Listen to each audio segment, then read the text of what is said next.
অহিংসা পরম ধর্ম, শ্রেষ্ঠ তাপস, আত্মনিয়ন্ত্রণের সর্বশ্রেষ্ঠ উপায়, আত্মত্যাগের সর্বোচ্চ মাধ্যম। আমরা ব্রাহ্মণরা যুগ যুগ ধরে এটাই বিশ্বাস করি। তাহলে একজন ব্রাহ্মণ কিভাবে আত্মরক্ষার্থে অস্ত্রশিক্ষা নেবে রাজকুমারী? আত্মরক্ষা করতে গেলে তো হিংসার আশ্রয় নিতেই হয়।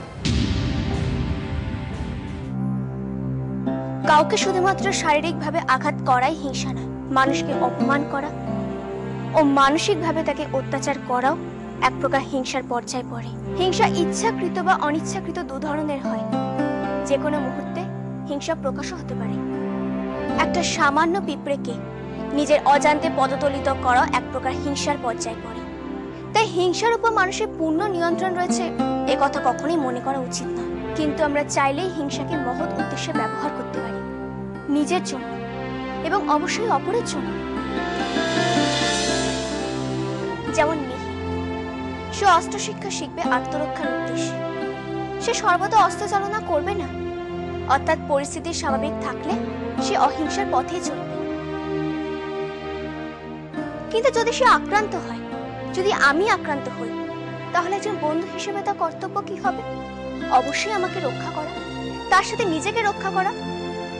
তখন সে হিংসার উত্তর হিংসা দিয়েই দেবে, কারণ তার কাছে আর কোনো উপায় থাকবে না।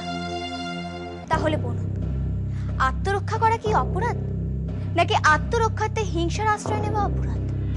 রাজকুমারীর উত্তর সত্যিই হৃদয়গ্রাহী। এ অন্যায় মহারাজ, এ ঘোরতর অন্যায়। প্রণাম। কি ব্যাপার? একজন অব্রাহ্মণ বালিকা কিভাবে একজনের ব্রাহ্মণের ক্ষমতা এবং অধিকার সম্পর্কে মতামত দিচ্ছেন? খনা আর মিহিরের বন্ধুত্বের পরিণতি কি তুই বলতে পারিস কৌরকি? আজ যদি খনা পরীক্ষায় উত্তীর্ণ হয়, তাহলে সমাজের নিয়ম রক্ষাকারীরা ওদেরকে ছেড়ে দেবে বলে তোর মনে হয়? মিহিরকে ছেড়ে দেবে না কৌরকি? আত্মরক্ষা অর্থাৎ নিজের কাজে লাগানো, অন্য কেউ এর সুফল পায় না। যে শিক্ষা ব্যক্তিকেন্দ্রিক, এমন শিক্ষায় শিক্ষিত হয়ে লাভ কি? খুব সতর্কভাবে উত্তর দিতে হবে। আত্মা পরমেশ্বরের সর্বোচ্চ দান, আর দেহ তার ধারক ও বাহক। ঈশ্বরের পরম মূল্যবান উপহার দেহকে রক্ষা করা অত্যন্ত আবশ্যক। মিহির আত্মকেন্দ্রিক নয়, কিন্তু স্বার্থপরও নয়। সে নিজের জীবনের ঝুঁকি নিয়ে রাজার প্রাণ বাঁচিয়ে সে সেটা প্রমাণ করে দিয়েছে। মিহির নিজে অস্ত্র চালনা শিখতে চায় না, রাজ পরিবার তাকে শেখাতে চায়। মহারাজ চান মিহির নিজের দেহকে রক্ষা করে ঈশ্বরের পরম মূল্যবান উপহার আত্মাকেও রক্ষা করুক।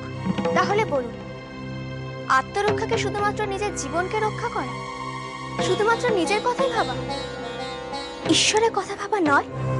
আমি রাজকুমারীর সাথে একমত। একজন ক্ষত্রিয় বালিকা এইভাবে আমাদের অপমান করে যেতে পারেন না। রাজকুমারী যুক্তি দিয়ে নিজের মত প্রকাশ করছেন, আপনি এটাকে নিজের অপমান বলে কেন মনে করছেন? তবে একজন ক্ষত্রিয় বালিকা কিভাবে আজ ব্রাহ্মণদের নিয়ে সব আলোচনা করছে আর আপনাদের সঙ্গে তর্কে মেতে উঠেছে?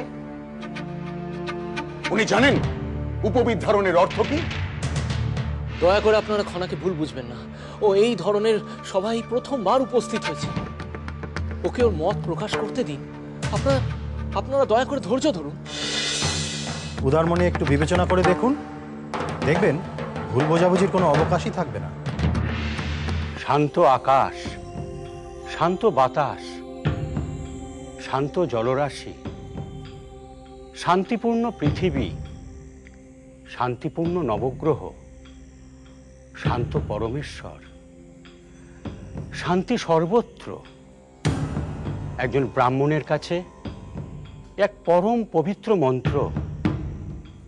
সে তাতে বিশ্বাস করে, তাকে পালন এবং রক্ষা করার দায়িত্ব তার। তাহলে কি করে একজন ব্রাহ্মণ এর বিরুদ্ধাচরণ করবে?